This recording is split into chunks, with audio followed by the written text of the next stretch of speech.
Merci beaucoup de participer à cet échange avec Pierre Lévy. Bonsoir Pierre Lévy. Donc je vais vous présenter rapidement. Les deux premières étudiantes sont déjà là pour vous interroger sur la première partie de notre échange. Donc nous sommes là dans le cadre à la fois des tribunes de la presse et des rencontres Sciences Po Sud-Ouest. Donc c'est une collaboration. Voilà, donc merci beaucoup. Il y a des têtes connues, des têtes moins connues. Donc bienvenue à tout le monde. Alors Pierre Lévy. Merci d'être là. Vous êtes ambassadeur de France. Vous êtes très fraîchement retiré de la profession puisque vous étiez encore en poste l'année dernière et vous avez terminé votre carrière donc à Moscou. Autant dire qu'on est particulièrement intéressé par cette partie de votre carrière récente puisque vous êtes arrivé à Moscou donc en janvier 2020, donc au moment du début de l'épidémie de Covid, et vous avez quitté Moscou donc l'année dernière alors que la guerre battait son plein et bat toujours son plein entre l'Ukraine et la Russie. Vous venez de publier d'ailleurs un ouvrage que les étudiants donc, ont lu, Au cœur de la Russie en guerre, chez Talandier. Donc, cœur de la Russie en guerre, vous avez vécu pendant 2 ans. Donc, vous avez vécu le 24 février 2022 à Moscou. Et puis, vous avez donc assisté aux 2 premières années de guerre. Votre connaissance de la Russie donc, est d'autant plus intéressante à entendre que vous avez également exercé donc, le métier d'ambassadeur de France dans 2 villes, Prague et Varsovie, donc 2 pays de l'ancien bloc soviétique. Et on sait que la perception que les Tchèques et les Polonais, notamment, ont de la menace russe est particulièrement, évidemment, intéressante à analyser par rapport, par exemple, à la réaction qui peut être celle des pays plus occidentaux. Votre idée donc, que vous avez développée dans un entretien il n'y a pas très longtemps à Sud-Ouest, qu'il y a 3 crises qui s'imbriquent. La crise ukrainienne, avec la volonté de la Russie de soumettre l'Ukraine dans une restauration de la sphère d'influence russe.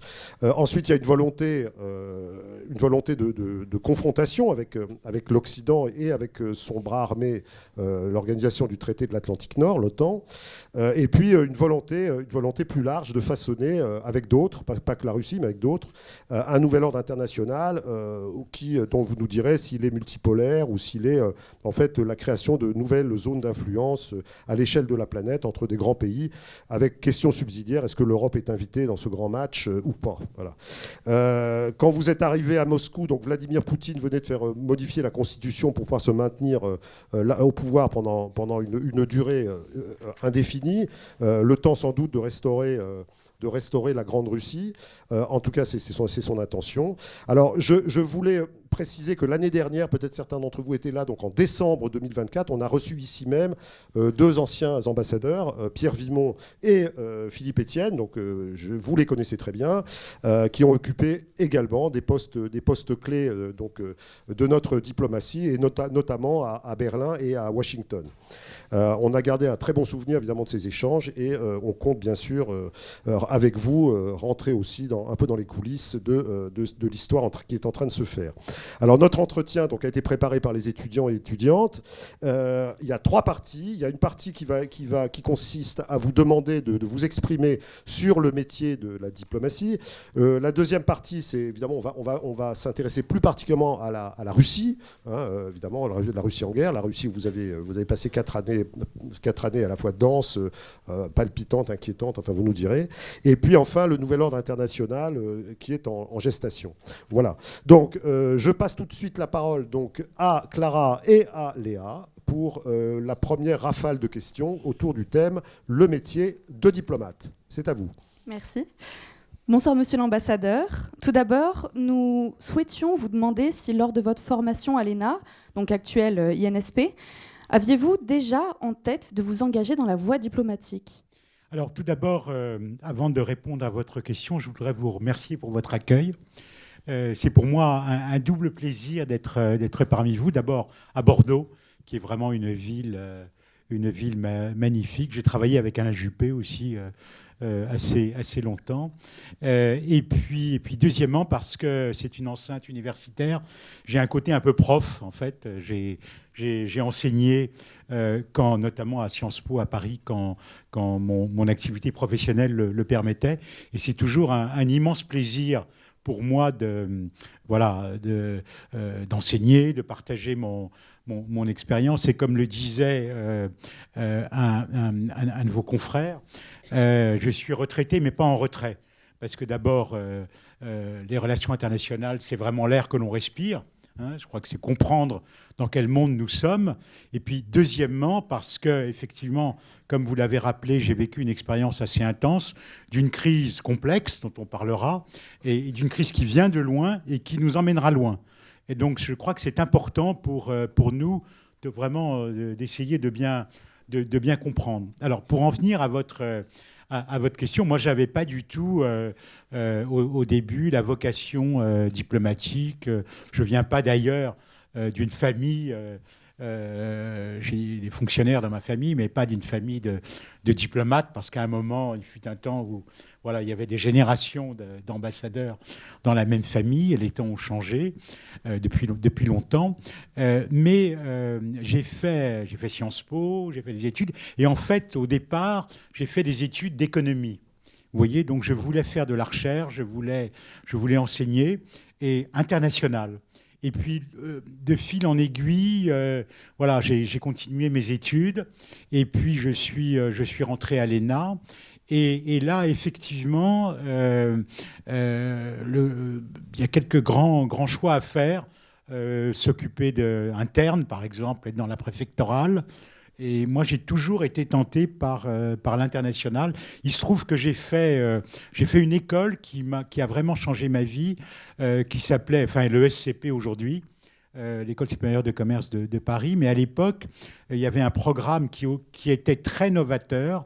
Et ça, je crois que c'est important pour les étudiants, qui consistait à passer 1 an à Paris, 1 an en Allemagne, et 1 an en Angleterre, 1 an à Londres, 1 an à Düsseldorf et 1 an à Londres. Et ça, c'était en 1976, je crois. Vous voyez, aujourd'hui, c'est banal, c'est courant. Et vraiment, je crois, je le dis à tous les étudiants et les étudiantes qui sont là, j'ai du mal à imaginer une formation de nos jours sans des échanges, en tous les cas dans un cadre européen et peut-être même plus large. Et moi, ça a vraiment changé ma vie. J'ai quitté ma famille, j'ai fait des choses vraiment très, très à part.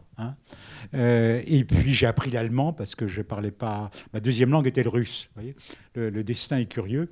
J'ai appris l'allemand, et ce qui m'a d'ailleurs beaucoup servi parce que dans ma carrière, je me suis beaucoup occupé des relations franco-allemandes, de la préparation des sommets et toute dans cette sphère. Donc moi, je voulais vraiment l'international. Et il se trouve que l'international, vous pouvez en faire dans beaucoup de ministères. Tous les ministères ont un service d'affaires européennes et internationales. Et moi, en fait, je suis sorti au ministère des Finances et je me suis occupé de politique commerciale. C'est-à-dire, c'était au tout début des années 80, vous vous souvenez. C'est pas ce qu'on a fait de mieux, mais on parlait de reconquête du marché intérieur. J'ai vécu, et ça, je dois dire, pour un jeune fonctionnaire, le changement, l'élection de François Mitterrand.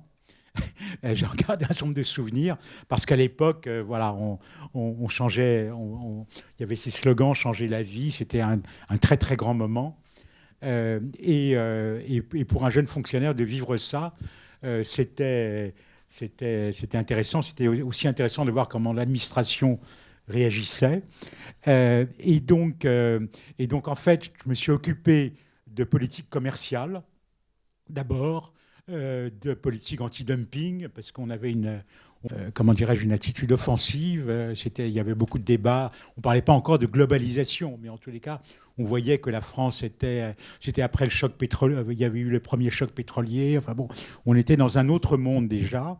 Et puis je me suis occupé de relations avec l'Asie, relations commerciales avec les pays, avec Corée du Sud, Indonésie et autres. C'était tout à fait passionnant, très concret. Et ensuite, il se trouve que j'ai été débauché du ministère des Finances par le Quai d'Orsay en 89. Et donc, puis j'y suis resté. Et en 89, justement, j'étais à la direction économique et je me suis occupé de la préparation des sommets du G7 et je me suis occupé de la succession de l'Union soviétique. Puisqu'en 91, en décembre 91, l'Union soviétique a éclaté. Et donc, il y a eu toute une période d'aide à l'Union soviétique. Comment est-ce qu'on l'intègre dans le monde, dans les institutions internationales? On a créé la Banque européenne pour la reconstruction et le développement. Enfin, c'était vraiment toute une période très, très intéressante. Et puis voilà, et puis j'y suis resté avec une carrière vraiment très... Je fais partie, certains disaient, c'est la secte.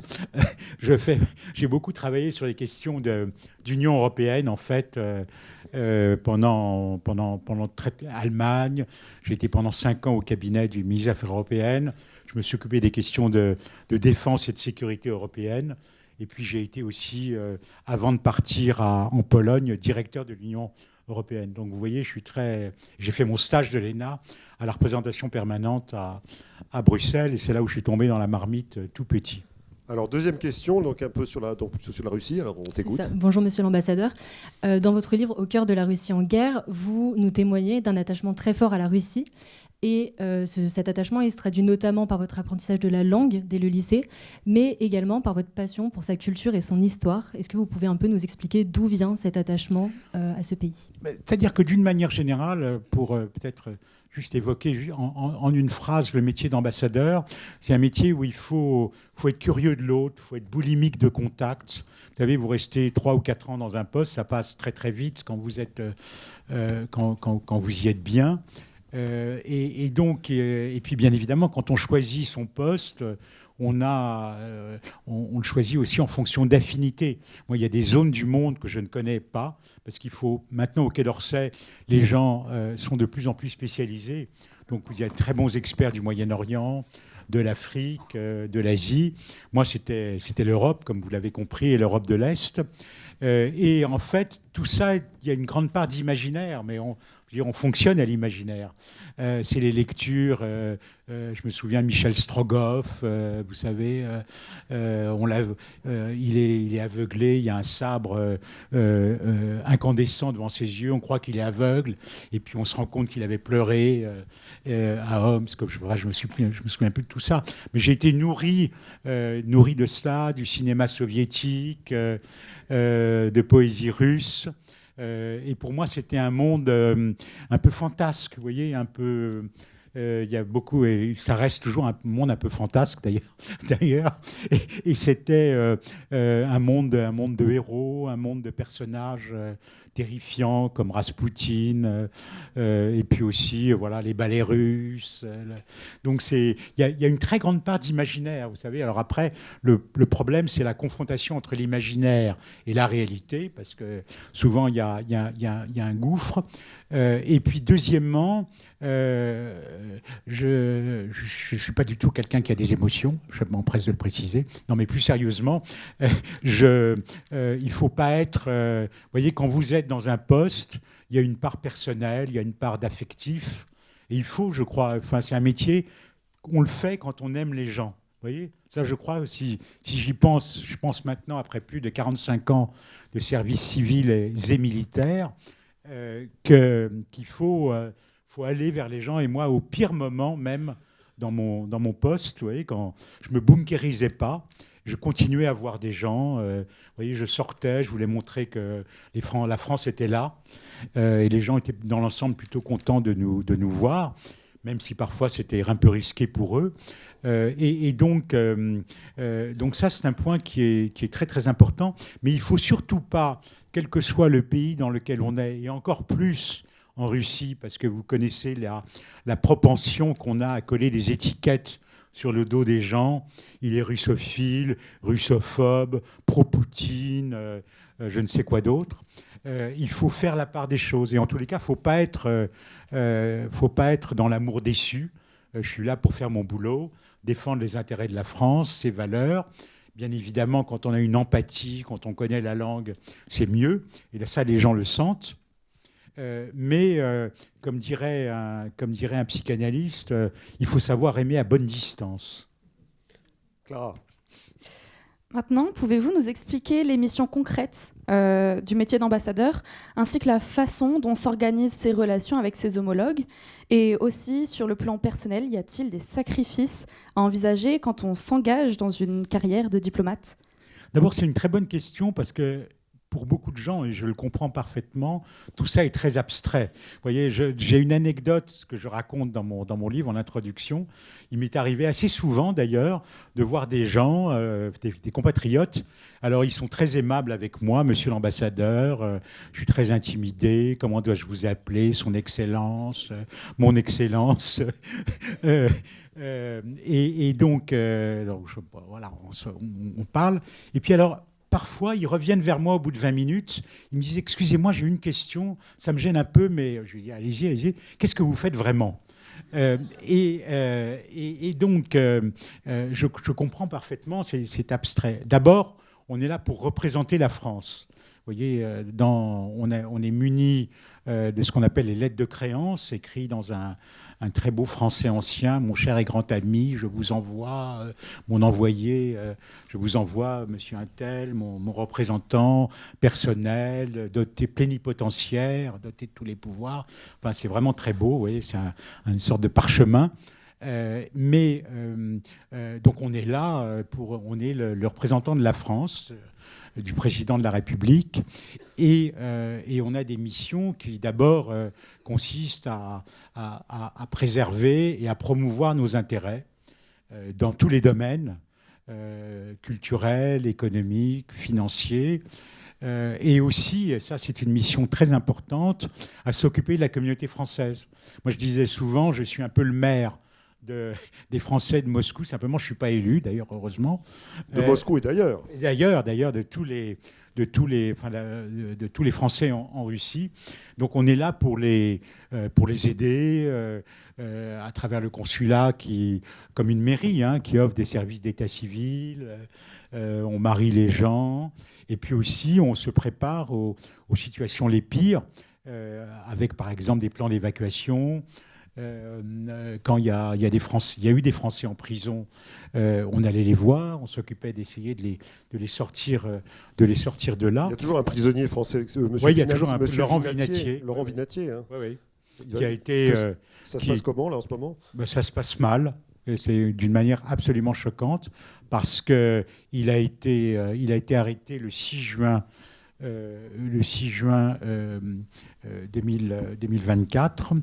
Et puis, il a d'abord été accusé de ne pas s'être déclaré comme agent de l'étranger, alors que tout ça est absolument ridicule, parce qu'il n'habite pas la Russie. Il est connu des Russes, d'ailleurs. C'est un chercheur tout à fait honorable. Et puis, donc, on ne savait pas trop. Il se trouve que maintenant, il y a de nouveaux chefs d'accusation d'espionnage qui ont été mis en avant, et c'est très inquiétant. Mais on s'en occupe pour essayer de le sortir de là. Mais ça fait partie de cette politique peut-être de prise d'otage. Et c'est pour ça d'ailleurs que nous conseillons depuis le début de la guerre aux Français de ne pas venir, sauf raison impérative. Il y a des gens qui y vont, mais ça, on ne peut pas le contrôler. Et donc, on a ce travail de base. Alors, ça veut dire concrètement... d'abord entretenir des contacts avec les interlocuteurs officiels locaux, ce que j'ai essayé de faire jusqu'au bout, aux affaires étrangères, dans l'administration présidentielle, au Kremlin. Ça veut dire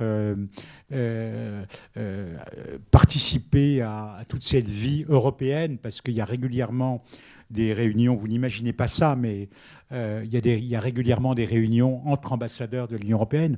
On se concerte encore plus dans les situations très très difficiles. On a des réunions avec les alliés. Je voyais très souvent mon collègue américain et ma collègue britannique. C'est bien que vous parliez des Américains encore comme d'alliés, c'est bien. Oui. Enfin, à l'époque, mais bon, on va voir encore, mais à l'époque, on travaillait très très bien, en pleine solidarité, d'autant plus que c'était un ambassadeur qui avait été nommé par Trump et gardé par Biden. C'est fait unique. Et puis surtout, Et puis surtout, j'entretenais, et pour moi c'était très important, des relations avec les ambassadeurs dits du Sud global. Je déteste cette expression, parce que ça ne veut rien dire, vous voyez, mais je voyais beaucoup mon collègue brésilien, ancien élève de l'ENA, l'ambassadeur d'Inde, je voyais le chinois de temps en temps, donc le sud-africain. C'est très important, vous voyez, de ne pas rester entre soi et de comprendre un peu tout ce qui se passe, d'expliquer les positions françaises. Et puis surtout, à un moment, quand d'autant plus que les contacts étaient de plus en plus difficiles avec les Russes qui ne voulaient plus nous voir, parce que la France était déclarée État inamical au début de 2022. Nous faisions beaucoup, et ça c'est très important, beaucoup de scénarios. Vous voyez, ça c'est le travail de base aussi, en permanence. Voilà ce qui se passe, voilà comment les choses peuvent évoluer. Est-ce qu'il faut venir? Sur quel point? Comment les contrer? Quels sont les risques? Comment interpréter telle ou telle réunion? Parce que, vous savez, il y a ce livre très connu de Roland Barthes sur le Japon qui s'appelle « L'Empire des signes ». Et on pourrait dire la même chose de la Russie, parce que tout est à décoder. Tout est signe, vous voyez, tout est sujet à interprétation. Et là, je vois, on en reparlera, j'imagine, dans la suite, ils ont un langage très codé. Quand ils parlent de telle et telle chose, de leur exigence, immédiatement, quand vous les connaissez, quand vous avez passé votre temps à décrypter, vous comprenez tout. Et quand je suis interrogé actuellement, comme aujourd'hui, voilà, j'essaie d'expliquer ce que ça veut dire derrière. Par exemple, quand Sergueï Lavrov, le ministre des Affaires étrangères, dit qu'il faut reconnaître les nouvelles réalités territoriales, ça veut dire, voilà, on a pris tous les territoires et maintenant c'est fini. Voilà. Donc vous êtes devenu kremlinologue. Hein. Oui, mais vous savez, au Quai d'Orsay, il y avait beaucoup de berlinologues à l'époque de la guerre froide, parce qu'on était une des 4 puissances occupantes. Donc il y avait tout un corpus théorique, un conceptuel. Et puis après, on s'est dit, à la chute de l'Union soviétique, finalement, les kremlinologues, c'est fini. Et d'ailleurs, même l'Europe de l'Est, c'est moins intéressant, parce que maintenant, ils sont comme nous. Vous voyez, il y a une transition. Je me souviens, j'ai vécu toute cette période, et c'est une question qui m'intéressait énormément. Et puis, comme vous l'avez rappelé, j'étais à Prague et à Varsovie, et donc j'ai beaucoup travaillé avec ce qu'on appelle des bohémistes, vous voyez, parce qu'il y a des grands spécialistes universitaires de l'Europe centrale, parce qu'on a une histoire très ancienne avec la Pologne et la Tchécoslovaquie. Vous voyez, en particulier à la fin du 19e, enfin, je n'entre pas dans le détail. Mais donc, c'est très intéressant, justement, de voir comment la matière elle-même a évolué. Il y avait des kremlinologues, spécialistes du monde soviétique, du monde communiste. Ensuite, il y a eu 91, la dislocation du bloc de l'Est. Et puis, on a commencé à travailler sur la transition. Il y a beaucoup d'écrits, je dis ça parce que je suis à Sciences Po, mais il y a beaucoup de travaux qui ont été faits. Comment ça se passe, la transition politique, la Hongrie, en avance, la Pologne et tout. Et puis après, on s'est dit, maintenant, c'est fini. Ils sont comme nous. Et donc, la matière elle-même, et y compris la capacité d'analyse, a diminué. Il y avait beaucoup moins de... vous discutez avec des gens de l'INALCO, par exemple, vous savez. Langso, hein. Les Langso, voilà. Il y avait beaucoup moins d'intérêt, en fait, à un moment, dans la fin des années 90, pour toutes ces matières. Sauf que maintenant, on s'aperçoit qu'ils ne sont pas comme nous. Voilà. Et alors, ils ne sont pas comme nous, non seulement en Russie, et là, la notion de kremlinologue revient d'actualité, mais même... moi, je connais bien ces pays, les pays d'Europe centrale et orientale. Vous êtes en Pologne, derrière l'apparence de normalité. Vous voyez les mêmes. C'est un succès économique formidable. Vous voyez les mêmes boutiques que chez nous, les mêmes chaînes. Mais voilà, le mode de pensée est très différent. Le mode de pensée est très, très différent. L'histoire est très présente. Il y a une espèce d'angoisse aussi. Il y a un côté tragique, ne serait-ce que parce que ce sont des pays dont la démographie diminue. Moi, c'est mon explication, vous voyez. Donc, il y a une angoisse identitaire dans ces pays. Et, Alors, on a pas mal de questions, donc vous êtes emporté par votre une anecdote chasse l'autre, c'est formidable. Donc, on va en avoir d'autres. Donc, question suivante. Allez. Pardon, merci beaucoup pour votre réponse. Également une question, comme vous avez exercé le métier d'ambassadeur dans de nombreux pays et sous 3 présidences, on se demandait quelle différence est-ce que vous avez perçue dans la manière dont l'exécutif travaille avec le corps diplomatique en fonction du chef d'État. La manière dont l'exécutif a travaillé avec le corps diplomatique. Il y a eu l'époque Sarkozy, l'époque Hollande, l'époque Macron. Oui. Là, je suis sur un terrain plus glissant, mais je suis libre. Hein, je suis maintenant.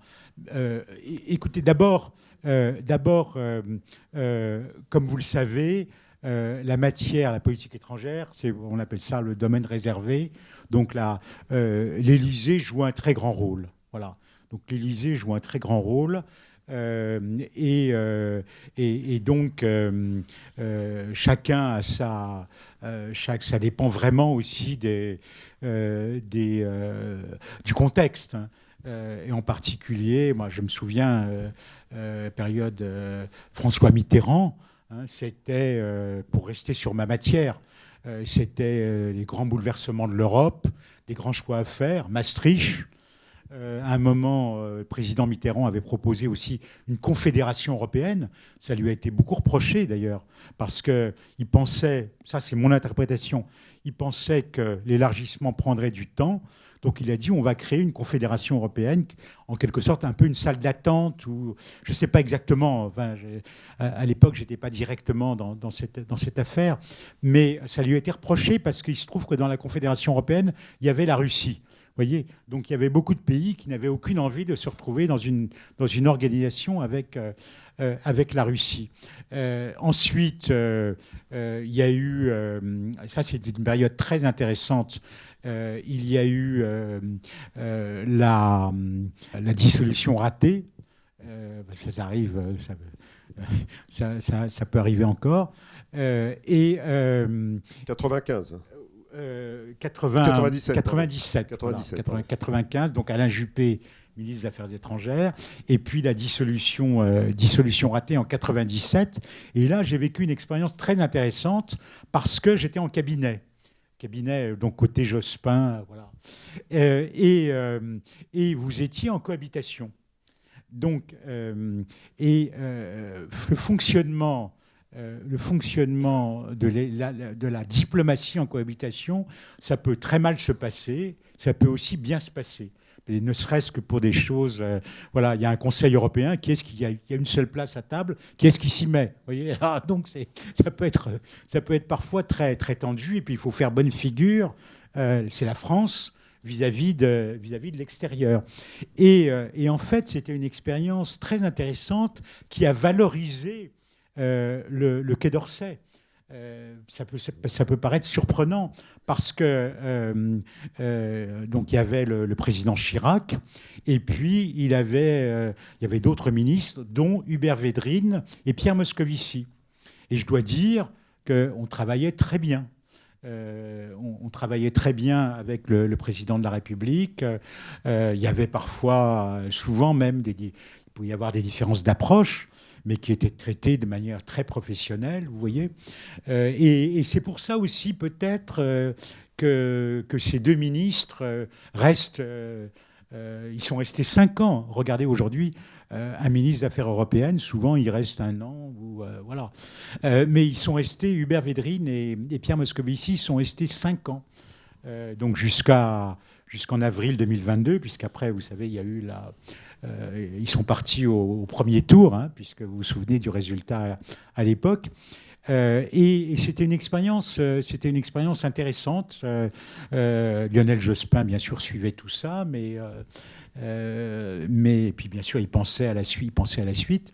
Mais je dois dire que j'en garde un bon souvenir. Et puis après, il y a eu aussi d'autres présidents, mais qui à chaque fois se sont vraiment beaucoup impliqués dans l'international. Hein.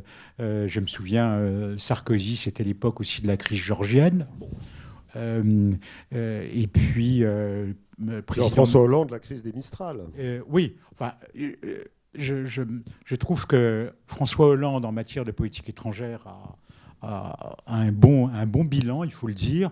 Et je trouve qu'il a fait une chose, et ça, je peux vous dire que c'est un point qui m'a tourmenté, y compris en rêvant la nuit. Il a fait annuler la vente de ce qu'on appelle les BPC Mistral, c'est des bateaux de guerre, des bateaux de projection, qui a été vendu à la Russie pour la première fois. Et j'avais des rêves parce que je voyais nos bateaux en face de Tartous, le port syrien, au moment où le Bachar massacrait sa population avec le concours des Russes.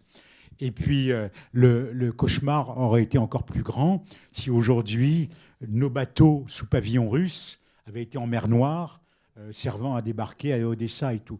Donc il y a eu une négociation qui a été très bien menée par un de mes camarades et amis. Et donc, on s'est mis d'accord avec les Russes, on leur a payé un dédit, et puis on a vendu. Et puis l'Égypte a racheté les deux bâtiments. Voilà, ça, c'est vraiment... Il y a eu des débats à l'époque. Moi, je trouve qu'on n'aurait jamais dû vendre à la Russie. Il ne faut pas vendre d'armes à la Russie. Et puis après, il y a eu l'engagement du président de la République, très européen. Et ça me séduisait beaucoup. À un moment, d'ailleurs, où j'étais directeur de l'Union européenne. Et j'étais directeur de l'Union européenne à un moment, dans une séquence où il y avait quasiment... j'ai toujours beaucoup de chance dans mes affectations, vous voyez, où il y avait quasiment un Conseil européen toutes les 6 semaines parce qu'on était, comme disent les jeunes, en mode panique à cause de la crise des migrants. Ça, c'était 2015. Il y a eu la crise grecque à ce moment-là. Donc j'étais très, très impliqué dans tout ça. Et il y a eu le terrorisme, vous voyez. Donc, et puis ensuite, voilà, une vision de l'avenir de l'Europe. Mais je dois dire que je garde une certaine nostalgie d'une période, en particulier à partir de la fin des années 90, où on était sur une dynamique européenne positive. Vous voyez, l'élargissement, l'approfondissement de l'euro. Moi, j'ai vécu le passage à l'euro en 99. À l'époque, Dominique Strauss-Kahn était ministre de l'économie. Et c'était une période où on a rédigé la charte des droits fondamentaux. Il y a eu la convention aussi, vous vous souvenez, la constitution faite par cette convention. On n'a jamais travaillé de manière aussi démocratique pour faire un traité européen. Je le dis parce qu'on entend ici ou là, ils font leur truc dans leur dos, ils négocient entre diplomates. Et puis, vous savez ce qui est arrivé. Il y a eu ce référendum perdu pour différentes raisons. Enfin, je reviens pas là-dessus. Mais c'est... Et il faut reconnaître quand même qu'on est aujourd'hui dans une ambiance européenne différente. Voilà. Alors, et ça, c'est dommage. Alors, une dernière question sur cette première partie. Oui, tout à fait. Pour finir sur cette première partie, donc sur le métier de diplomate, que retenez-vous de vos années en poste et quels conseils auriez-vous à donner à un diplomate en devenir ou à un jeune ambassadeur ? Je disais tout à l'heure, il faut aimer les gens. Ça, je crois que c'est très important. Je passe tout de suite sur les qualités que l'on attend de quelqu'un, c'est-à-dire, là, ça va de soi, être dédié au service de la France, avoir un bon sens politique, savoir écrire. Moi, je pense que c'est très important. Hein.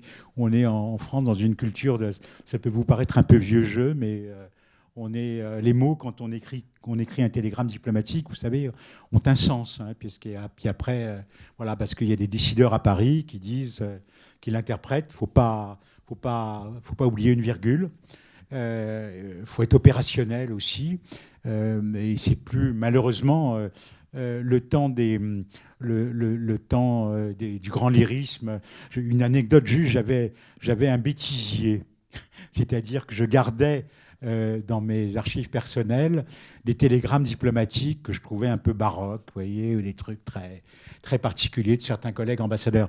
Et il se trouve que ce bêtisier, au fil du temps, j'avais plus de documents à mettre dedans. Vous voyez, parce que la correspondance diplomatique s'était modernisée, en particulier grâce à Alain Juppé.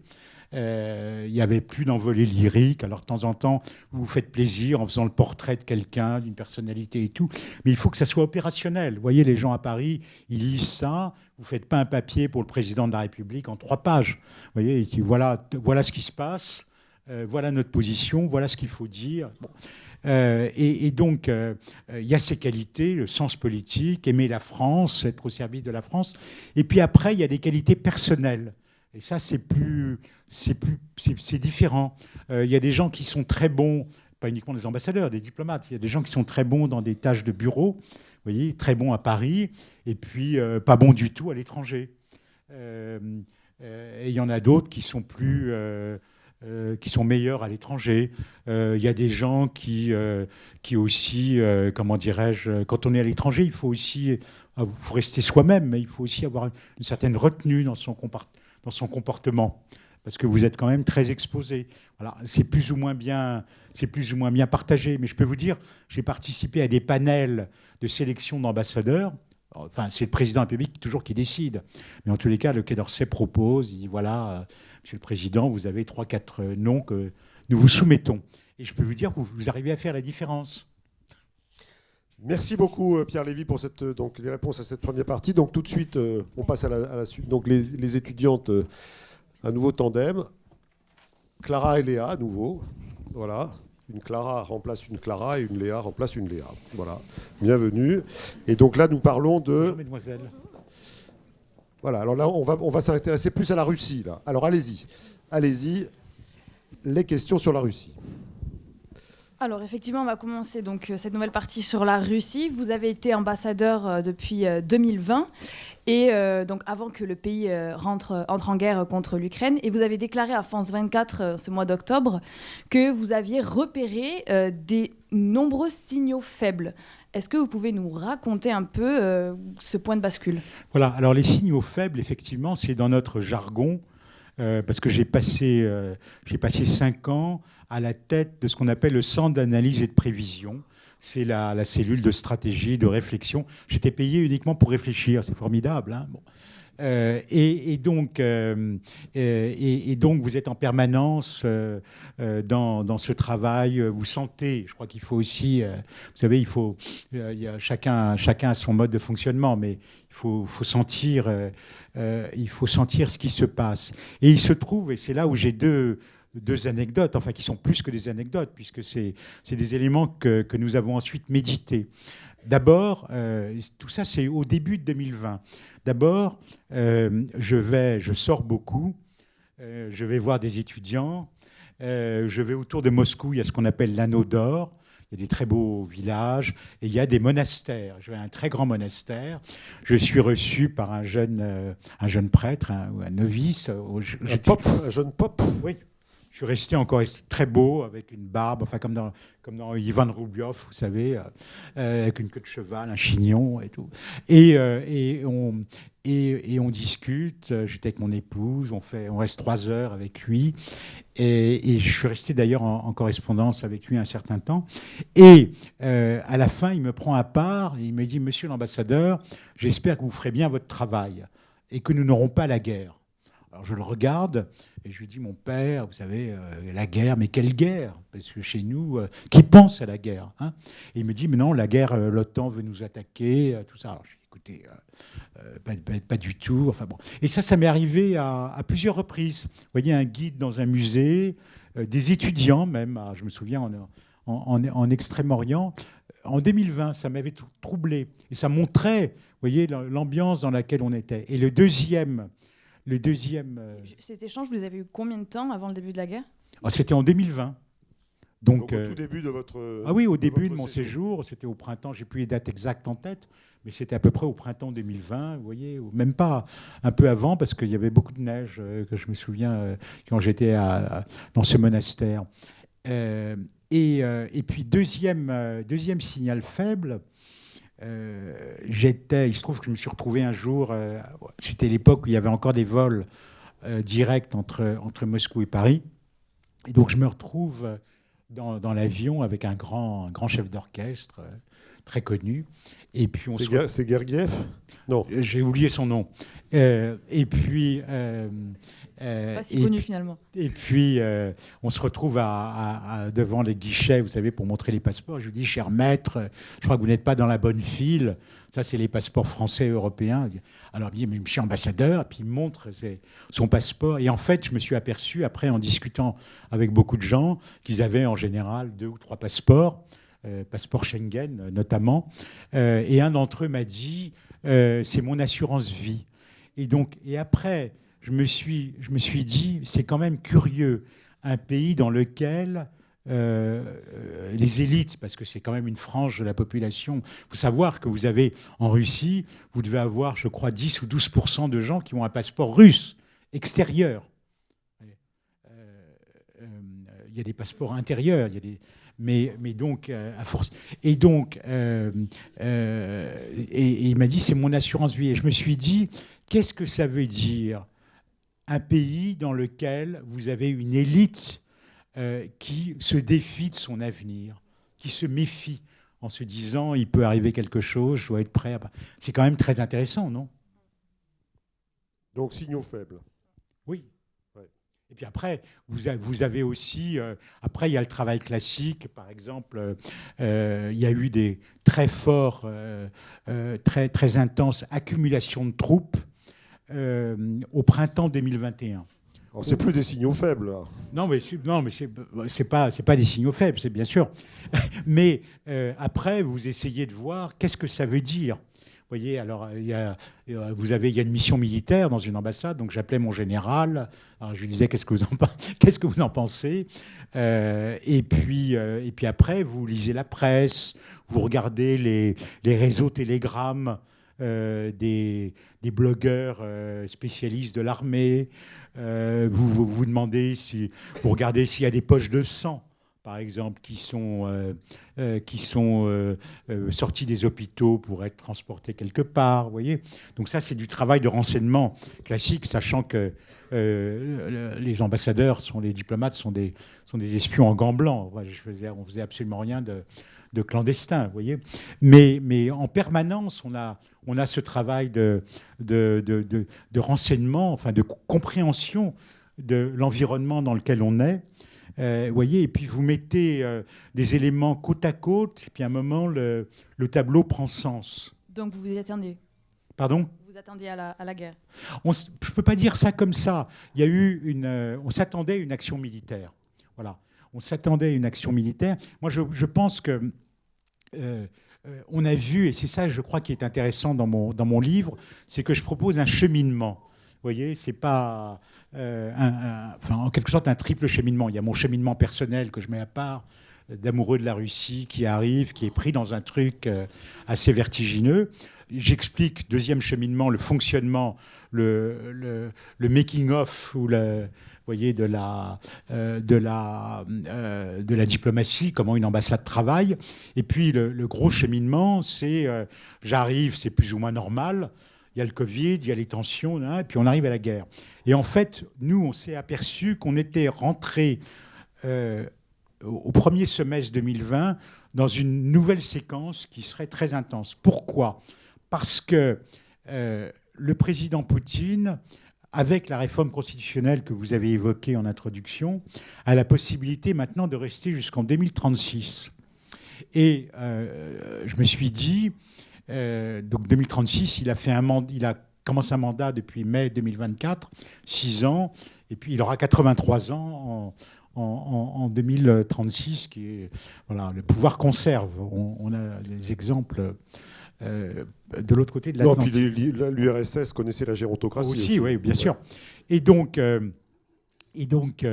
j'ai pensé à ce moment-là, avec mon équipe, que ce projet très ancien, parce que il rumine, c'est un projet mûri depuis très longtemps, là, garder l'Ukraine, vous voyez, et réinstaller la Russie dans sa puissance, entrer dans une nouvelle phase, parce qu'il se disait sans doute, je veux travailler pour la postérité maintenant, je veux inscrire mon nom dans l'histoire. Alors, voilà. Justement, alors, la question suivante vraiment va vous permettre de développer. Oui. Alors, en effet, pour expliquer la décision russe d'attaquer l'Ukraine, vous avez l'habitude d'utiliser l'analogie des matrioshkas, donc ces poupées russes qui s'emboîtent les unes dans les autres. Est-ce que vous pourriez nous l'expliquer ? Voilà, alors effectivement, ce sont des crises gigognes, enfin des crises, c'est très joli ces poupées russes, vous savez, en bois peint, enfin même s'il y a beaucoup doivent être fabriqués en Chine, enfin j'en sais rien, et donc la plus petite poupée, c'est la soumission de l'Ukraine. La conquête du Donbass, mais le territoire, à mon avis, est secondaire. Ce qu'ils veulent surtout, c'est avoir une Ukraine qui est soumise. C'est inacceptable pour eux d'avoir un pays jumeau, parce que c'est le même pays, hein, quasiment. Enfin, je ne sais pas s'il y a des Ukrainiens dans la salle, mais je voudrais choquer personne. J'ai dit ça une fois et quelqu'un avait mal réagi, mais il n'y a pas d'ambiguïté. L'Ukraine était un pays souverain, indépendant après 1991. Mais en tous les cas, voilà, que l'Ukraine ne fasse aucun choix souverain et revienne soit dominé. C'est un pays frère, comme on disait autrefois, mais oui, plus que mais ça, on choisit pas sa famille. Parce que Poutine a écrit un très long article en disant Russes et Ukrainiens ne forment qu'un seul peuple. Vous voyez. Et d'ailleurs, ils disent on n'est pas en guerre contre, parce qu'ils sont très bons pour le langage, très travaillé. Ils disent d'ailleurs on n'est pas en guerre contre le peuple ukrainien, on est en guerre contre l'OTAN qui manipule l'Ukraine, qui est déjà là. Bon. Donc la petite poupée, c'est celle-là.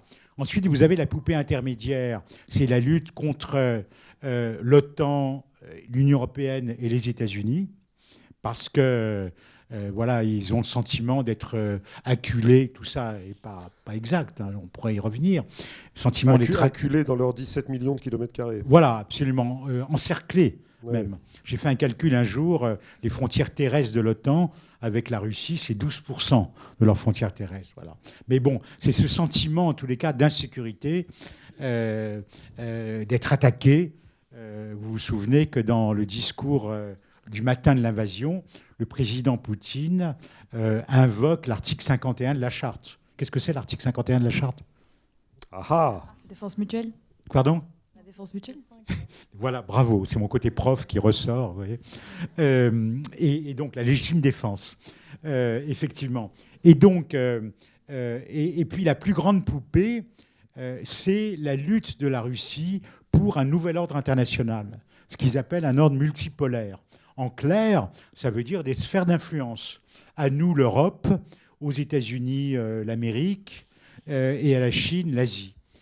Donc tout ça pour dire, pour dire que vous voyez bien que cette guerre, c'est bien au-delà de l'enjeu du Donbass ou de l'Ukraine. Et c'est en cela que les enjeux sont considérables. Alors, troisième question. Justement, par rapport à la rationalité de ces décisions que prend Vladimir Poutine. En mai dernier, Donald Trump il affirmait que Poutine était devenu, je cite, complètement fou. Vous dites au contraire qu'il a sa propre rationalité, sa propre logique. Est-ce que vous pouvez nous expliquer ce qui se passe dans la tête de Vladimir Poutine ? Alors, il y a eu beaucoup de livres dans la tête de Vladimir Poutine. Je sais pas, c'est mon prochain livre. Il y en a un de Vladimir Fedorovski. Il y a plusieurs. Oui, c'est pas bon. C'est pas potentiellement le meilleur. C'est pas ma tasse de thé, mais c'est pas. Voilà, il y a des livres plus rigoureux, mais dont Michel Elchaninov et puis aussi Marc Galeotti, ceux qui sont intéressés. Mais en fait, et pour revenir justement à ce moment-là. Je ne sais pas si vous vous souvenez quelle a été la réponse russe. La réponse russe a été, par la bouche du porte-parole du Kremlin, Dmitri Peskov, j'attribue ces propos à une surcharge émotionnelle. C'est formidable. Hein. Et donc, quel mépris aussi. Vous voyez, et donc, comme nous, quand on critiquait la Russie, on disait vous allez attaquer, ça ne va pas, il nous traitait d'hystériques. Vous voyez, c'est quand même... bon. Donc, en fait, Poutine a un projet vraiment mûri depuis longtemps. Et moi, je conteste tout ce discours qui consiste à dire il est fou et tout. Pas du tout. Il a sa rationalité, mais une rationalité totalement différente de la nôtre. Et c'est là où peut-être on pêche. Parce que d'abord, il s'inscrit dans le temps long.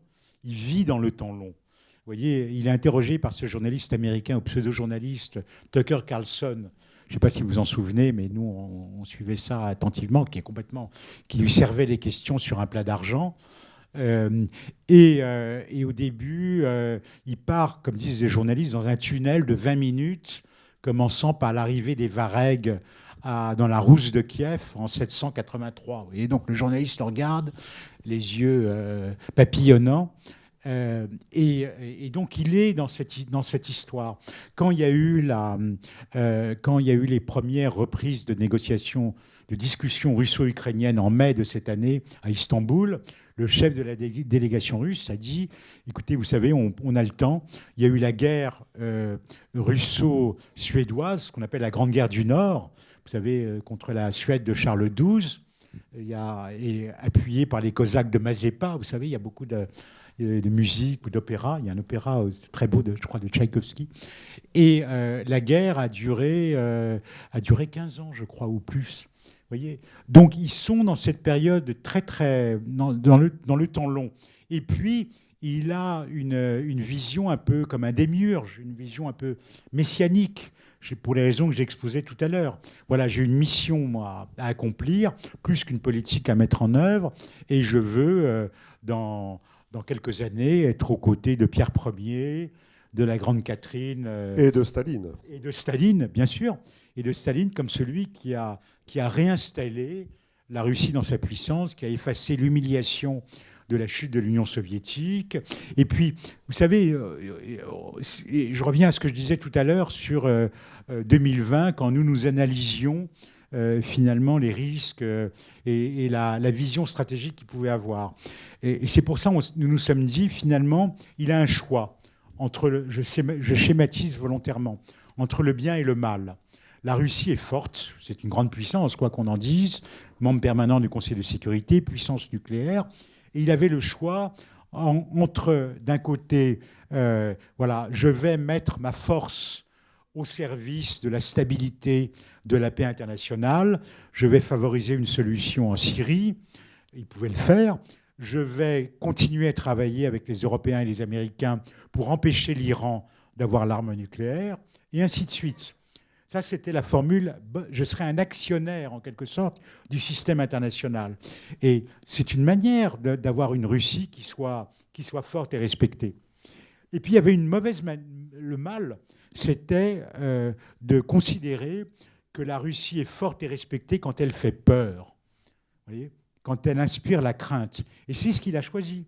Voilà. Donc, il a une vision très cohérente qui s'appuie aussi sur une analyse systématique de nos faiblesses. Parce que très souvent, la Russie est forte parce que nous sommes faibles.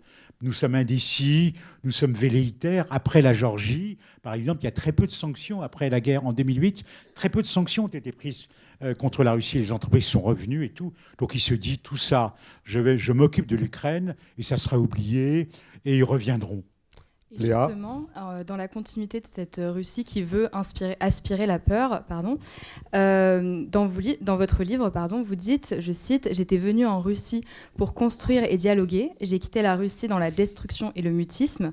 Le ministère des Affaires étrangères russe vous a convoqué entre 15 et 20 fois. Donc, en temps de guerre, la diplomatie a-t-elle encore sa place ?» Ah ben, absolument. Plus ça va mal, plus il faut des diplomates. Moi, je me souviens au tout début... vraiment dans les tout premiers jours de la guerre, il y a eu tout de suite des réunions à Bruxelles de concertation et certains États membres avaient dit il faut rappeler les ambassadeurs. Vous voyez, c'est souvent, on les rappelle pour consultation et puis manière de marquer qu'on n'est pas content. Voilà.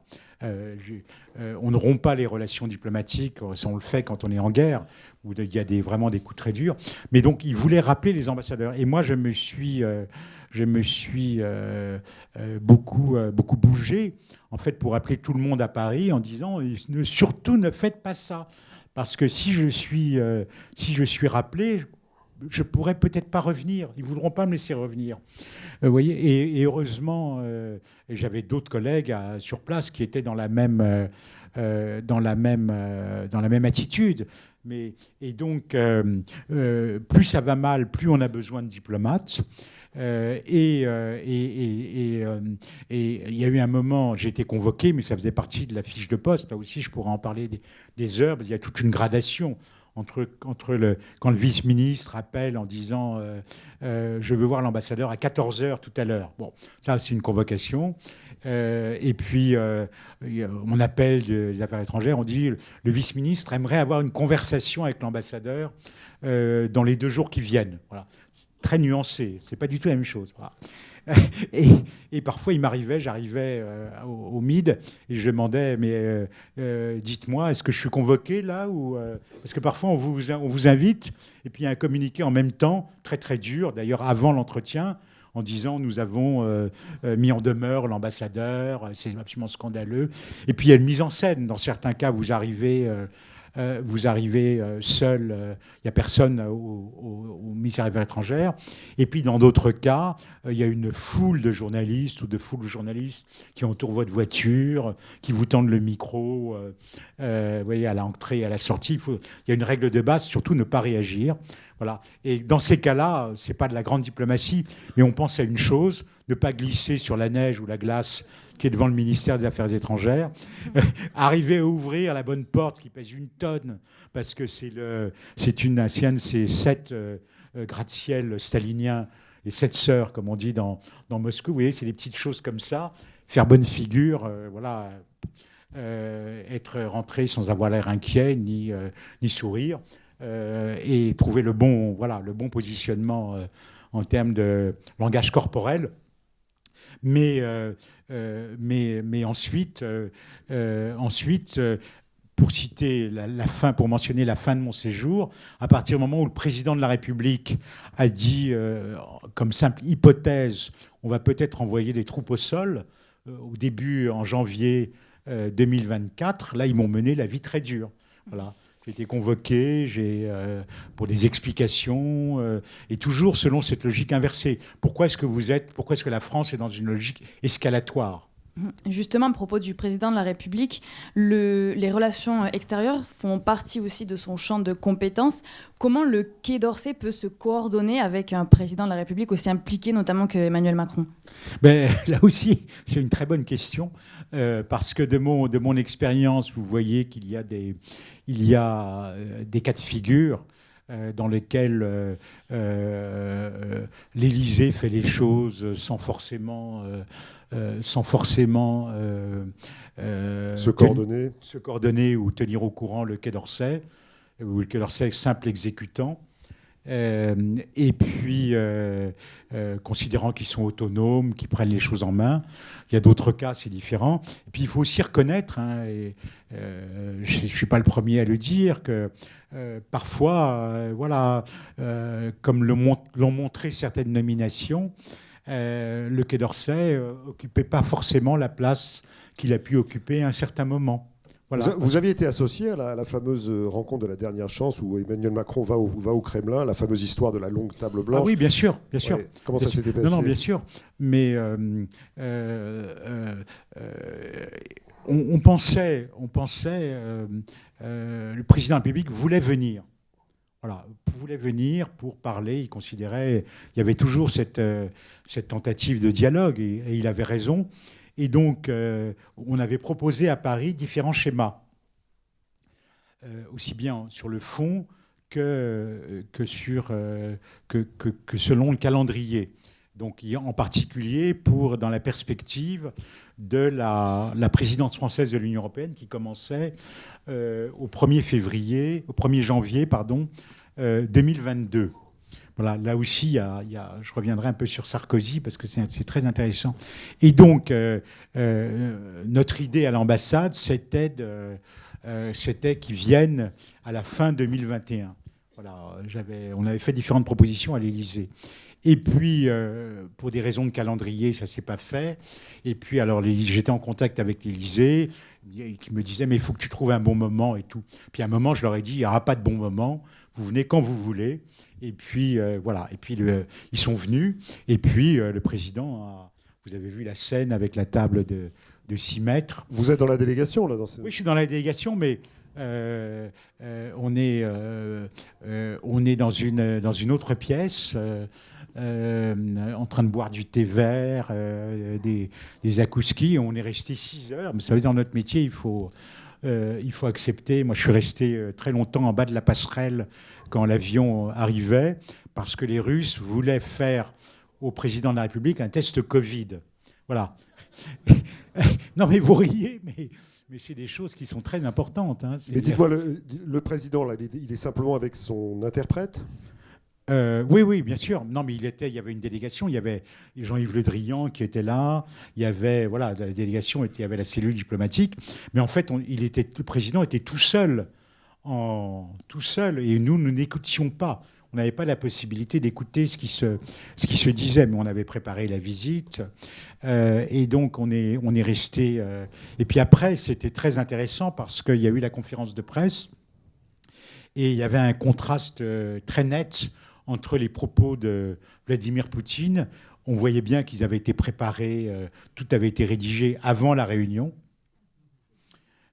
Et les propos du président de la République qui revenaient sur la discussion, sur voilà ce que j'ai dit au président Poutine. Il faut, dans une rationalité très française, hein, bon, c'est pas surprenant, mais considérant que voilà que finalement il fallait absolument éviter la guerre. Et le raisonnement était très bien construit selon nos critères. Et puis, en fait, plus j'y pense, plus j'avais le sentiment que la décision était déjà prise. Et puis après, on s'est promené. Ça aussi, c'est des souvenirs extraordinaires. Nous nous sommes promenés avec le président de la République sur la place Rouge à 2 heures du matin dans la neige. Vous voyez, on passe devant le Kremlin et on discutait des enseignements. Souvenir impérissable. Oui, c'est bien sûr. Hein. Nouvelle question. Oui. Alors, tout à l'heure, vous parliez un peu d'espionnage et du fait que les diplomates étaient des espions qui faisaient tout dans la légalité. Je retire cette formule. Alors, en parlant d'espionnage, donc, au printemps 2023, il y a un agent diplomatique travaillant au sein de l'ambassade qui a été rapatrié à la suite d'une affaire de compromat. Donc, ces opérations qui visent à diffuser des dossiers compromettants, fabriqués ou authentiques, souvent utilisés pour faire chanter un individu. Dans quelle mesure ces situations sont-elles récurrentes et comment les gère-t-on ? Oui, tout ça, c'est pas dans le livre, hein, malheureusement, parce que j'ai dû quand même prendre certaines précautions pour. Et vous le comprendrez. Enfin, j'ai pas de critique. Hein, je suis allé aussi loin que je pouvais pour raconter des choses, mais après, il y a des problèmes de sécurité, d'individus. Mais c'est vrai qu'il y a une pression constante. C'est plus la peine d'ailleurs. Ça m'arrivait quand j'étais en province, où il y a un comité d'accueil à l'aéroport ou à Saint-Pétersbourg. Une fois, je déjeunais avec des opposants. Et puis tout d'un coup, il y a un journaliste qui est rentré dans la salle de restaurant, qui nous a filmé. Enfin un journaliste, vous voyez ce que je veux dire. Où j'ai vu à un moment par exemple, des gens de Mémorial à Saint-Pétersbourg. Donc je prenais certaines voies détournées. Enfin bon, c'était compliqué. Mais vous savez, aujourd'hui, avec les signaux des portables, avec les systèmes de reconnaissance faciale, vous voyez, c'est pas compliqué de suivre les gens. Mais ce qui est certain, c'est que dans un poste comme celui-là, vous devez avoir une certaine hygiène. C'est très pesant quand même, hein, parce que tout le temps, vous êtes là. Moi, j'avais une déchiqueteuse dans mon appartement. Et puis qui me permettait aussi de déchiqueter mes mauvais rêves quand je me réveillais le matin. Pas uniquement ça marche aussi. Pas uniquement des papiers, ça marche aussi. Et en fait, il faut avoir une hygiène. C'est pénible, hein, pour dire la vérité. Vous êtes dans un climat d'intranquillité permanente quand même. Je ne dis pas ça, je ne suis pas un héros. Hein, simplement, j'étais là, je faisais mon boulot. Mais il faut avoir une hygiène numérique d'abord. Vous ne dites pas n'importe quoi au téléphone. Il y a des téléphones de base. Vous avez les téléphones cryptés. Vous avez les téléphones surcryptés ensuite. Vous avez des endroits où vous pouvez parler et d'autres pas. Il faut avoir une hygiène aussi de vie personnelle. Vous voyez ce que je veux dire. Et puis, vous vous demandez toujours, et ça c'est flagrant, c'est assez courant finalement dans tout pays, mais là, ça peut avoir des conséquences assez graves. Si les gens vous voient parce qu'ils ont des relations amicales avec vous, ou s'ils vous voient parce que vous êtes l'ambassadeur, soit ils veulent tirer des informations, soit, et ça arrivait très souvent, les gens, à la fin d'un dîner, vous glissent un petit dossier, j'aimerais un visa. Vous voyez ? comme en Algérie, me disait un de mes collègues, ancien ambassadeur de Et donc France en Algérie. Vous-même, vous êtes-vous senti espionné? Oh bah, je pense que oui. Enfin, il m'est arrivé de rencontrer, par exemple, dans des... je rencontre quelqu'un ou une femme dans un dîner, et puis il se trouve qu'après, 2 ou 3 fois de suite, je l'ai rencontré par hasard dans des restaurants. Alors, je suis pas du tout paranoïaque, mais voilà, j'étais un jour, je dînais dans un restaurant, parce que j'évitais trop de sortir quand même dans des... J'avais un très bon chef, j'en parle aussi ça fait partie aussi de... Vous savez, pour tenir le moral. Mais il se trouve que j'ai dîné un jour dans un restaurant, il y a plein de restaurants formidables à Moscou, avec un de mes collègues. Et puis il y avait un couple à côté de nous qui se tenait par la main. Enfin, tout ça on a tout de suite senti que... Voilà. Alors, oui. Donc quand il y a des cas difficiles, ou quand on identifie ce qu'on appelle une vulnérabilité chez des collaborateurs, on essaye tout de suite de les rapatrier. Mais quand je dis tout de suite, c'est en 24 heures. Voilà, merci beaucoup. Donc, merci Léa et Clara. On va passer, on n'a plus beaucoup de temps, donc on va passer à la dernière partie. Donc, j'appelle Marie et Tiffany donc, pour parler du nouvel ordre international. Donc, on vous accueille. Voilà, vous prenez les micros. Voilà, et donc c'est Marie qui vous pose la première question de cette dernière volée de questions qui nous amène jusqu'à 7 heures. Allez-y. Bonjour Monsieur l'ambassadeur, je vous remercie tout d'abord de répondre présent ce soir pour répondre à nos questions. Et donc première question que je vous pose, en effet certains observateurs parlent d'une baisse d'influence du réseau diplomatique français dans le monde. Est-ce que vous pouvez nous expliquer pourquoi ? D'abord, il faut voir que l'influence de la France et de son réseau diplomatique dépend beaucoup de l'évolution du monde et du contexte, hein, c'est clair. Et là, je reviens à ce que je disais tout à l'heure sur la troisième poupée, le monde multipolaire. Il faut bien voir que la multipolarité, c'est, avant d'être un slogan contre nous, c'est une réalité. La multipolarité, elle existe depuis très longtemps. Il suffit de regarder l'évolution des produits intérieurs bruts, des produits nationaux bruts. Mécaniquement, la France et l'Union européenne diminuent en poids relatif par rapport à d'autres puissances émergentes. Sans parler de la démographie, bien sûr. Oui, bien sûr. Mais ça, c'est une réalité. Par rapport à la montée de la Chine, de l'Inde, du Brésil, de certains pays africains. Enfin, bon, ça, c'est une réalité. Ensuite, on est aussi dans un monde où, en quelque sorte, les logiciels changent. Moi, je ne suis pas de ceux qui se disent c'est la fin de l'Occident. Le monde occidental, enfin cette espèce de culpabilité aussi.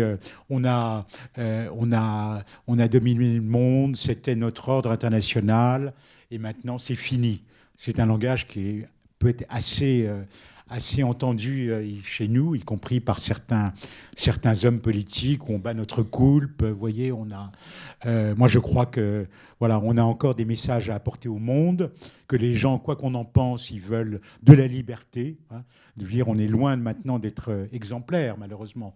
Et ça, je crois qu'il y a un gros homework, il y a un gros travail à faire et de devoir à faire chez nous en termes de démocratie, de ce qu'est l'Europe, sans aucun doute. Hein, ça, je crois qu'on a beaucoup perdu en exemplarité.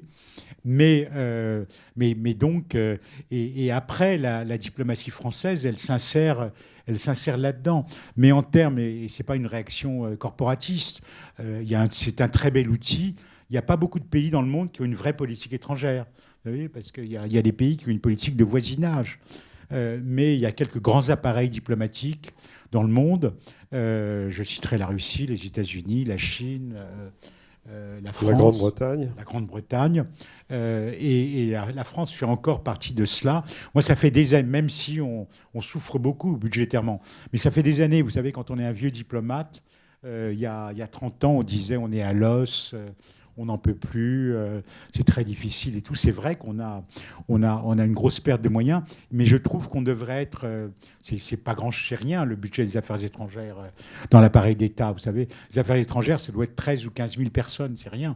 Mais on devrait se rendre compte que la politique étrangère, c'est un volet de notre politique de sécurité et de rayonnement. On travaille pour tout le monde. On ne travaille pas pour le Quai d'Orsay. On travaille pour faire en sorte que la France soit forte, soit respectée, soit en sécurité et construise une Europe qui corresponde à ses intérêts. Tiffany ? Oui, bonjour Monsieur Lévy. La Russie a désigné la France comme son principal adversaire en Europe, selon le chef d'état-major français Fabien Mandon. Dès lors, peut-on encore parler d'une compréhension historique entre la France et la Russie ? Fabien Mandon a-t-il raison de penser que l'armée française doit se tenir, je cite, prête à un choc dans 3-4 ans face à la Russie ? Il y a eu tous les débats, même certaines réactions un peu controversées à la suite des propos du chef d'état-major des armées m'ont pas échappé, bien sûr. Moi, je dis sans hésiter qu'il a raison de parler ainsi. Faut lire l'ensemble du discours, hein, parce que les soldats sont nos enfants. Mais simplement, c'est pas sortir, bien évidemment, les enfants des écoles pour les envoyer à la guerre. Mais je crois qu'il faut se rendre compte du monde dans lequel nous vivons. Vous voyez, ce qui ne veut pas dire qu'il y aura une guerre dans 4 ans, mais c'est l'esprit de défense. Le président de la République, aujourd'hui, présentait le nouveau service national volontaire. Je crois que c'est très, très important. Et d'ailleurs, il y a énormément de gens qui veulent être réservistes maintenant, hein. Et donc, ça, je trouve, c'est une bonne chose. Quant à la réaction russe, elle est typique de la logique inversée qui est la leur. C'est-à-dire, nous sommes attaqués. Moi, il arrivait d'être convoqué. Il dit, pourquoi est-ce que vous êtes aussi agressif vis-à-vis de nous ? Alors, je disais, mais enfin, quand même, qu'est-ce qui s'est passé ? Et là, c'est la même chose. J'ai vu les réactions dans la presse ou les réactions officielles à Moscou. La France est dans une logique d'escalade. Vous voyez, c'est la France qui prend des mesures escalatoires. Et moi, il m'est arrivé d'être convoqué aux affaires étrangères parce que la France avait livré tel ou tel armement à l'Ukraine. Donc, moi, je ne crois pas... D'abord, il faut voir que quand on aide l'Ukraine, c'est pas uniquement, on peut y revenir dans la discussion, c'est pas uniquement parce que c'est notre sécurité qui est en jeu. Ça, je le crois vraiment. Vous voyez, je l'ai exposé, c'est l'idée des matrioshkas tout à l'heure. Mais l'aide à l'Ukraine, on achète du temps à l'Ukraine en l'aidant économiquement et militairement. On achète du temps pour nous préparer à un éventuel choc qui serait pas... Moi, je sais pas, j'ai pas en tête l'idée de chars russes, pardon, le lapsus est révélateur, de chars russes qui arriveraient sur les Champs-Élysées. C'est pas ça, mais on le voit bien actuellement, les actions hybrides. Vous voyez, les opérations militaires patinent. C'est pas évident pour la Russie d'avancer. Ils grignotent du terrain. Les Ukrainiens souffrent beaucoup, sont très courageux. Mais surtout, il y a ce qu'on appelle le contournement de la lutte armée. C'est ce qu'on appelle la doctrine Gerasimov, qui date de 2013-2014, c'est-à-dire ne pas utiliser les moyens militaires, mais combiner les moyens militaires avec d'autres types d'actions, les actions hybrides, les drones au-dessus de pays européens, les actions, vous savez, ce que j'appelle un peu les terroristes Kleenex, c'est-à-dire on les jette une fois que l'opération est faite. Exemple, le procès actuellement des Bulgares, vous savez, qui ont tagué des mains rouges sur les mémorials de la Shoah.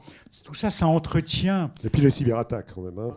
Oui, puis les cyberattaques, bien sûr, très important. Et tout ça entretient un climat de peur, sans même parler du discours sur les nouvelles armes, les Poséidons, les nouveaux missiles, enfin des trucs terrifiants, pour faire peur aux gens.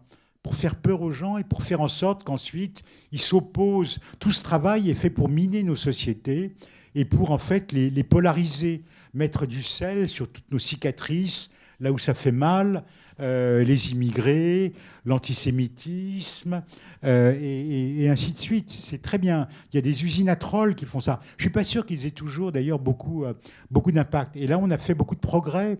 Je vous recommande de lire les travaux d'un organisme qui a été créé il y a 2 ans, qui s'appelle Viginum. Il y a des rapports qui sont publics et qui montrent bien comment on a amélioré nos formules de riposte, de détection.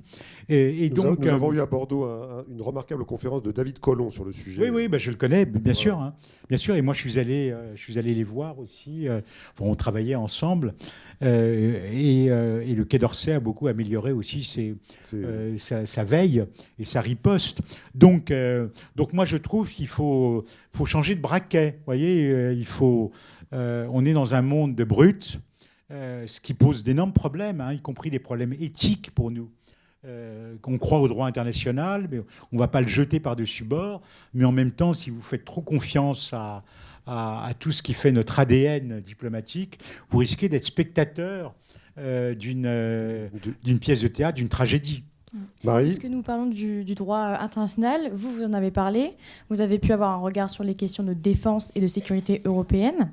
Donc comment vous jugeriez la question de la guerre en Ukraine et la gestion par l'Union européenne, notamment au regard des divergences de position entre États membres, et quels effets, impacts ces différences ont sur la cohésion européenne ? Très bien, merci pour cette excellente question, comme toutes les autres d'ailleurs.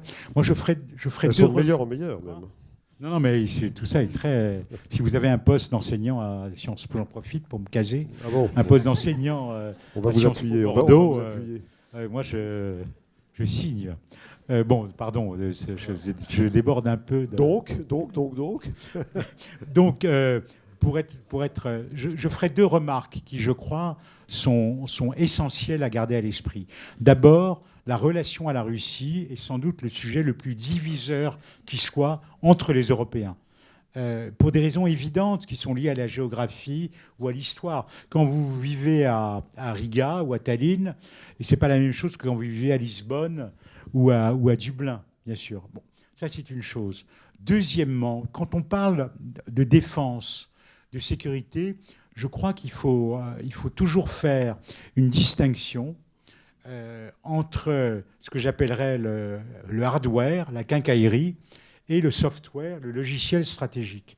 C'est-à-dire, vous pouvez faire des efforts pour avoir la quincaillerie, les chars, les missiles, les soldats. Il faut développer les instruments européens aussi pour...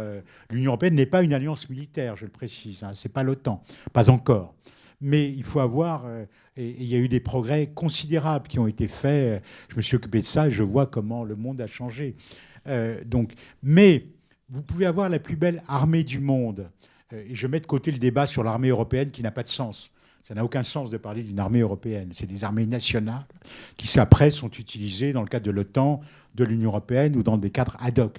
Mais vous pouvez avoir la plus belle armée du monde. Si vous n'avez pas le logiciel stratégique et surtout la détermination, la volonté politique de l'utiliser, ça n'a pas de sens. Et là, on retombe sur une question très compliquée qui est celle de la possibilité d'avoir une culture stratégique européenne. Vous voyez ? Et ça, c'est un vrai sujet. D'abord parce qu'il y a des intérêts qui peuvent être divergents, parce que il y a le passé qui pèse. Par exemple, l'Allemagne, on ne peut pas leur reprocher tout le travail qu'ils ont fait après 1945. Et en fait, vous vous apercevez que les cultures stratégiques les plus proches sont celles du Royaume-Uni et de la France. Est-ce que de ce point de vue, on a comblé le fossé du Brexit avec les Anglais ? Sur ce coin-là, sur le point de l'Ukraine, sur l'Ukraine. Sur l'Ukraine. Oui, sur l'Ukraine. Sur l'Ukraine, on a une très bonne coopération, mais parce qu'on a des armées, on est 2 puissances nucléaires. Et d'ailleurs, les Russes aimeraient bien qu'en fait, on soit intégré dans les grandes négociations stratégiques de désarmement qui concernent en fait Washington et Moscou. Parce que nous, on dit, on a toujours refusé. Parce que nous, on est dans une stratégie, dans une approche en termes de stricte suffisance. Stricte dissuasion. Ouais. Voilà, on a assez pour nous défendre, mais 95% des armes nucléaires dans le monde, c'est les États-Unis Et la Russie. Et la Russie. Un peu la Chine maintenant. Voilà, et la Chine qui monte beaucoup. Mais donc, on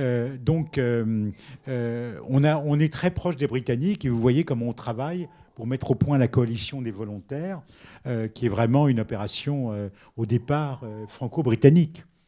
Vous voyez, et ça, c'est important. Et je me sentais très proche de mes collègues britanniques aussi.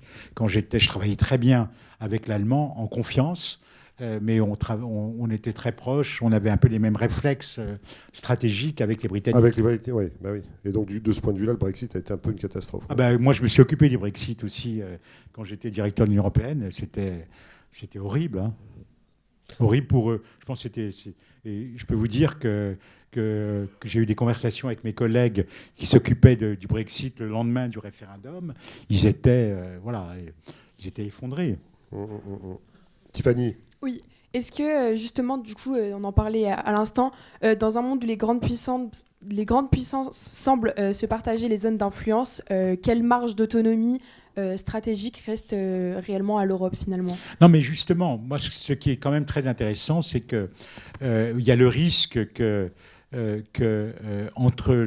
dans le jeu sino-américain, les Européens soient une variable d'ajustement. On le voit d'ailleurs dans le débat sur les droits de douane. Vous voyez, oui, également dans les débats stratégiques, on se met d'accord entre nous. Et puis, d'ailleurs, sur des questions de sécurité qui intéressent les Européens, sans les Européens. Donc ça, dans le monde qui vient, c'est une très grande interrogation, c'est clair.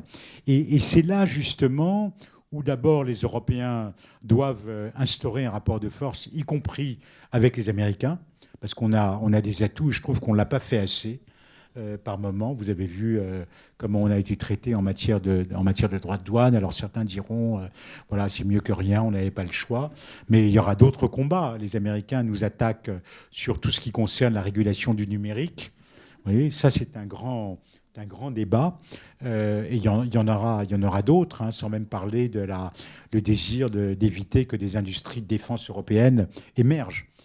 Et donc, la réponse dans tout ça, d'abord, c'est une Europe forte. C'est une Europe qui est consciente de sa volonté d'émancipation stratégique, voilà, qui ne soit pas là à attendre que le père tutélaire décide. Et puis, pour revenir au concept de multipolarité, qui est une réalité, faire en sorte que la multipolarité s'accompagne d'une approche collective en termes de sécurité, en termes de développement. La multipolarité en elle-même, je n'ai pas à dire si c'est bon ou mauvais. La multipolarité, je l'ai expliqué, c'est une réalité. Voilà. Ensuite, la multipolarité en termes de sphère d'influence et de rapport de puissance, c'est mauvais. La multipolarité insérée dans un système international coopératif, ce qu'on appelle le multilatéralisme, avec les Nations Unies au centre, pour lutter contre le changement climatique, pour permettre le développement. Ça, c'est une bonne chose. Alors justement, Tiffany, la 8e question, là, elle concerne ça. Oui. Justement, est-ce que vous pensez que la fragmentation actuelle de l'ordre international marque la fin du multilatéralisme tel qu'il s'est construit après 1945, ou assiste-t-on à sa transformation plutôt qu'à son effondrement ? Je crois qu'il y a des menaces très très lourdes sur l'ordre international tel qu'il s'est dessiné après 1945. Il y a des menaces très lourdes parce que justement, quand vous voyez l'attitude de la Russie, l'attitude des États-Unis, les Chinois sont finalement ceux qui jouent de manière la plus intelligente.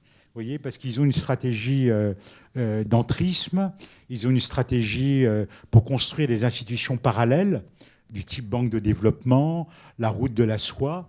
Et c'est là où il y a une différence entre la Russie et la Chine sur laquelle il faut jouer, parce que la Chine a intérêt à la préservation de la globalisation, d'avoir une autre globalisation, mais elle a de gros intérêts sur les marchés américains et le marché chinois, ce qui n'est pas le cas de la Russie. La Russie n'est pas intégrée dans les chaînes de valeur comme la Chine.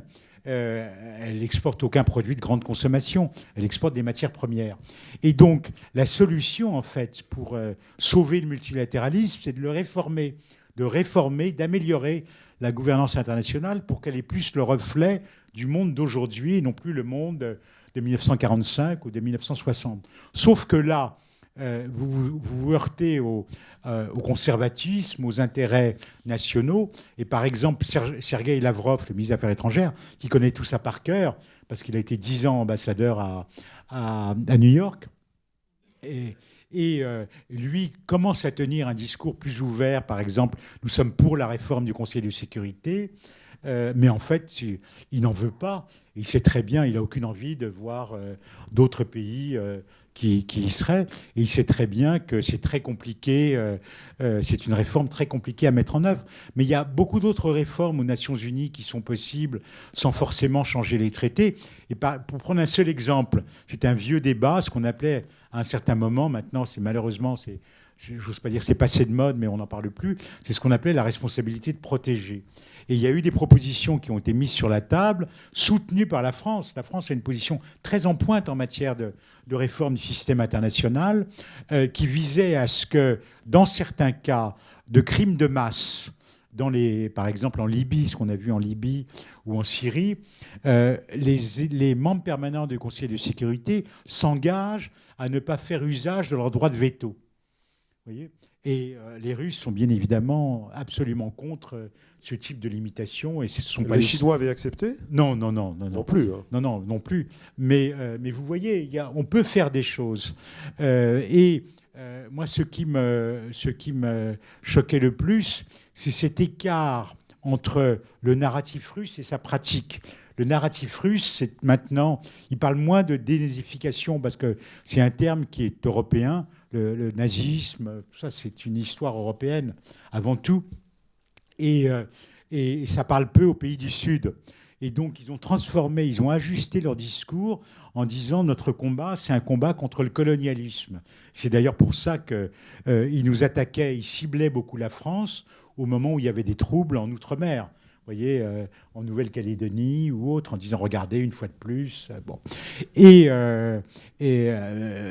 en Afrique, bien sûr, en disant que l'engagement français, c'est à nouveau au Mali, dans la bande sahélienne, c'est à nouveau cette France coloniale.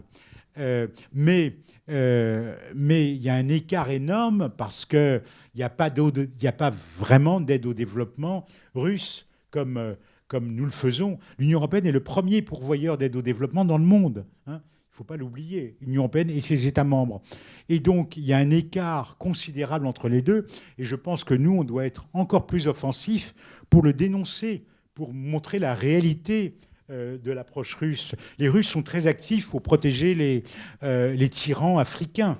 Au Mali, par exemple, la junte actuelle, d'ailleurs ça se passe mal, moi ça ne me surprend absolument pas avec... Les djihadistes sont aux portes de Bamako. Avec Wagner, tout ça, c'est horrible. Ils pillent les ressources de ces pays en échange de la protection des putschistes. Est-ce que justement par rapport à ça, vu que la France ne table plus en Afrique, est-ce que la Russie tente d'avoir les pays africains pour elle, avoir des nouvelles relations ?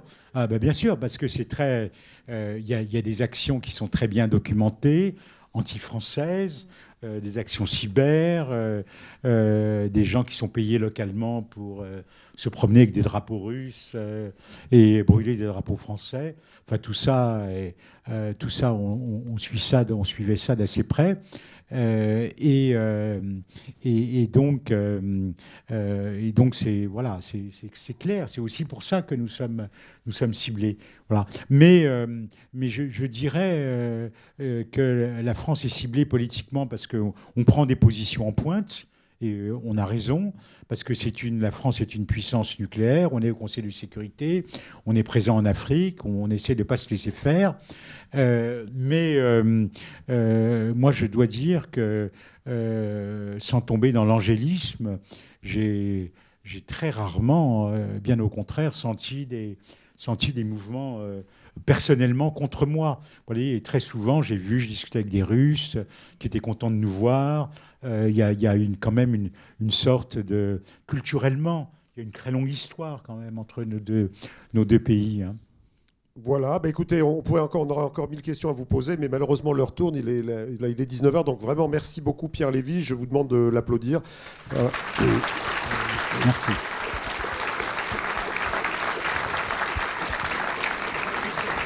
Voilà, c'était un grand plaisir, encore une fois, Voilà. et félicitations aux élèves qui ont si Voilà. bien préparé l'exercice. On vous remercie infiniment et on remercie aussi les étudiants et les étudiantes qui ont préparé cette Merci rencontre. beaucoup. Merci beaucoup à tout le monde.